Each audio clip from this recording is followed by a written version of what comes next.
You know, with Will Smith getting all the awards buzz he's getting, you can say that he's being treated like royalty.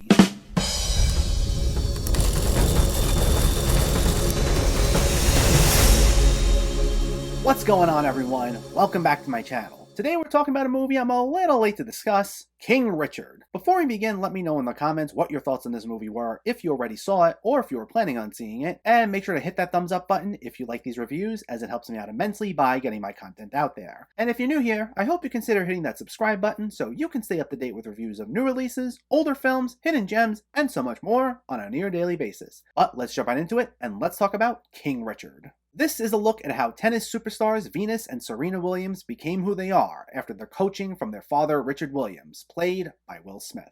This is directed by Ronaldo Marcus Green, and it hit theaters and HBO Max in November, and it's been a pretty notable name when it comes to awards contenders, mainly for Will Smith's performance. And I'll just get right into it. I thought Smith himself, who was also a producer, did a phenomenal job as Richard, who had a persistent energy in making sure that his daughters got everything they needed. He would talk his way into getting their foot in the door, like when he manages to convince a trainer, played by Tony Goldwyn, to be the coach for at least one of them, which I found to be one of the best scenes in the film, and he makes sure they're both following a plan he laid out for them before they were even born. And Smith pours his heart and soul into this role. And while there are quite a number of times Richard's domineering attitude does make him come off like a jerk, such as when he threatens to let his daughters walk home when he felt like they were bragging as his way of telling them to be humble, but I will say I thought Smith did an excellent job at bringing out the emotional intensity required for this role. And whether the film needed us to be angry at him, be sympathetic towards him, or whatever the moment called for, Smith completely sold it, taking complete command of the scene anytime he was on screen. Also worth noting were two great supporting performances. One was from Anjanelle Ellis as Brandy, Richard's wife, who attempts to ground him whenever he's acting like a bit much and trying to have all the control. And the other was from John Bernthal as Rick Macy, who becomes Serena and Venus's coach and offers a much more positive, supporting outlook during their training, which often finds him clashing with Richard's demands. And because of the cast and the film's inspirational tone, this film truly shines. I had a big smile on my face through a lot of the truly positive and inspiring moments because of just how committed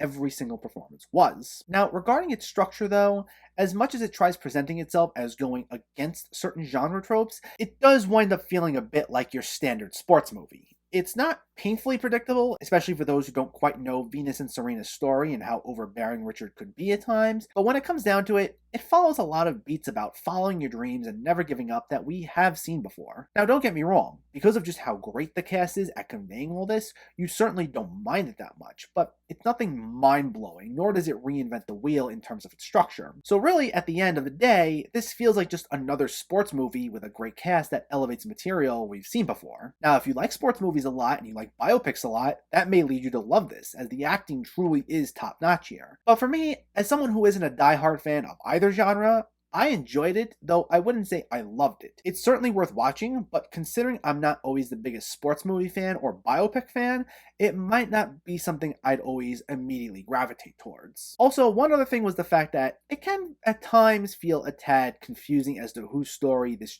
truly is. We're seeing this primarily through Richard's point of view, and we're supposed to be in his mindset, even if we don't agree with everything he says or does. However, the film switches gears towards like the final act and presents it through Venus's point of view during one of her matches, and she becomes the main character for this part after being off to the side for like the majority of the film. And while I'm glad it gives us some emotional depth to at least one of the daughters, as you want to have as many fully fleshed out characters as you can in your film, the way it switches points of view felt a bit jarring for me. It's great it was done because it was nice to know more about Venus and Serena, considering their father clearly didn't always take their feelings into consideration, but the execution just felt a tad disjointed in my opinion. I understand the actual Venus and Serena were executive producers on this film and they signed off on this, but from a storytelling perspective, it felt a bit off, to be quite honest to me. King Richard is a film that I enjoyed, but didn't love. It certainly benefits from a lot of great performances that do elevate its standard sports movie material, but its shift in perspective aside, your enjoyment of it mainly is going to boil down to how much you enjoy sports movies or biopics in general, given how much it does follow certain tropes of both genres. Personally, even if for me it's not one of the best films 2021 has to offer, I'd still say it's worth checking out. King Richard gets a 7.5 out of 10. So let me know, did you see King Richard, or are you planning to see it, and what were your thoughts? Was this one of your favorite biopics? Was it one of your favorite Will Smith movies? Let me know in the comments below so we can discuss. Also, if you enjoyed this video, please like it and share it, and for more movie reviews and film discussion, please make sure to hit that subscribe button to stay updated. Thanks for watching everyone, and keep having fun with film.